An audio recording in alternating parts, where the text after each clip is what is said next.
Hello YouTube viewers and random Star Wars fans, today I present another Black Series figure review, the elusive Sandtrooper, and here it is in its packaging, which is no different from any of the other figures packaging in this wave. At the top there is the grey Star Wars logo with the Black Series written underneath, an illustration of the Sandtrooper's head inside this white circle is beside it. It is figure number 3 in this wave, and it is a Sandtrooper with some warning and hazard labels next to it and so on. The window is massive and extends around to the side of the box, and it would have to be, wouldn't it, to show off the figure and its large amount of accessories. The back has a little bit of a bio on the scene this figure is from, along with an iconic piece of dialogue from that scene. Below we also get a black and white image of the Sandtroopers talking to Luke at Mos Eisley. And that's pretty much it for the packaging, so let's move along and take a look at the figure itself. Alrighty, so here we have the Sandtrooper, and just like the other figures in this wave, it is impeccably well detailed. The sculpt on the helmet is perfect. It has been recreated from the movie exactly, and even includes really minute detail on the face with those various slits and vents covering the mouth and nose, the glossy black lenses in the eyes, and the light blue vents on the sides of the face. Even on the back you can see 2 blue sections are present, just like in A New Hope. What's more is the additional brown paint apps, which the entire figure has been coated in, which really add to that weathered effect as though the Sandtrooper has been patrolling the desert for quite some time.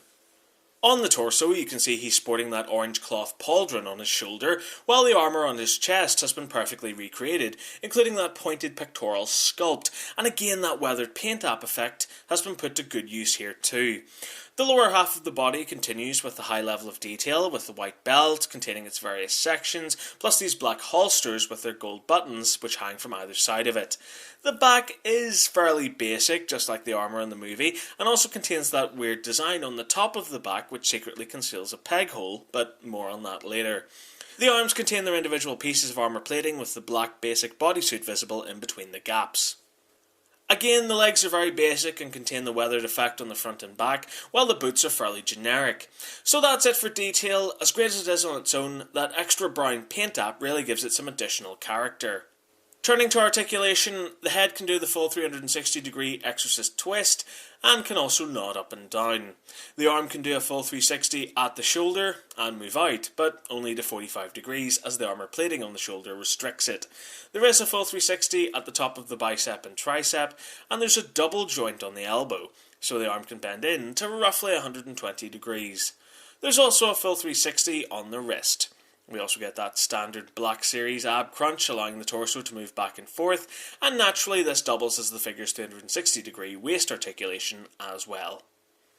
The legs can kick forward to around 45 degrees and back, and move out to 45 degrees as well, but can't do the splits. There is a 90-degree joint at the top of the leg, a double joint on the knee, allowing the figure to give itself a swift kick in the backside, while the foot can pivot back and forth, and also swivel from side to side. And that pretty much covers articulation. There's a lot of it, allowing the figure to be placed in many different poses while it's up on display.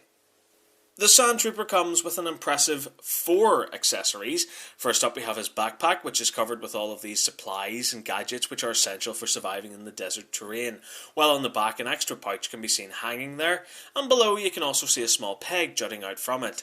Remember the hidden peg hole on the back of the figure? Well, this is where the pack attaches, so the peg slots into the hole while the pouch is positioned over the Sandtrooper's shoulder. The pack is securely held onto the figure's back, but it can make it very top heavy as it's made from thick plastic, so extra care is needed when posing it on display while the backpack is attached.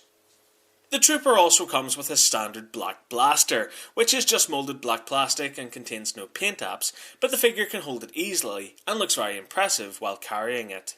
This large, long-range blaster is also included in the figure's arsenal. It's still moulded from black plastic, but has also been given a slight brush of glossy silver paint along the barrel to give it a metallic effect. The figure again can be posed in a few different positions while holding it. Finally, we get another large blaster, and this one seems to contain the most detail of all of the figure's weapons. Some detail has been moulded into the barrel, while some silver paint apps have been added to this grip, while next to it on both sides we get these gold sections, while the grip and the butt contain some brown paint effects. And the strap which runs from the butt to the barrel is painted green with some gold buckles. The figure can hold the blaster just as well as its other weapons, but with the addition of that strap, it can also be put up on display with it hanging from its shoulder. In addition to this, the head is on a ball joint and can therefore be popped off, allowing you to slide the orange pauldron off of his arm.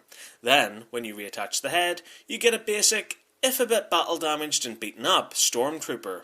Now, I really like this idea, as it provides collectors with an additional display option for the figure. Doing the size comparison, the 6-inch Sandtrooper does not look out of place when on display next to the other three figures in this wave, being the Luke Skywalker, Darth Maul and R2-D2. So, overall, what do I think of this figure?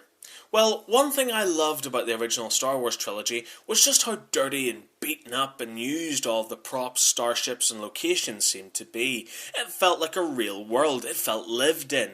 And for me, this Sandtrooper figure is the perfect example of that dirty, gritty, real world. Sure, the sculpting is top notch, just like the other figures in this range. It looks like it's walked right out of the screen and onto my reviewing stage. The care and attention when it comes to the subtle details on the helmet astounds me. The articulation is perfect, and the many accessories give you a great number of ways in which to display it. But those additional paint apps really tip it over the edge for me. It could have just been moulded from white plastic and left that way, but Hasbro's decision to go back and add those sand-blasted, weathered brown paint apps really gives it some character and makes it feel like it has a history, like it's actually been out in the desert searching for droids, and that's exactly what I want up on my shelf, a figure that looks like there's a story behind it. Of course, just like the other figures, my major issue is that while it has peg holes on both feet, it does not come with a display base to peg it onto, which is particularly annoying with this figure, as when it's up on display with its backpack attached, it's very top heavy and could have used some additional support. But that aside, yet again the Black Series has produced another figure which finally does the saga justice, and is an essential part of any Star Wars fan's collection.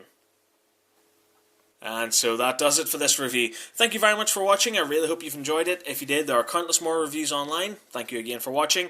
And remember to keep following the nerd. Goodbye.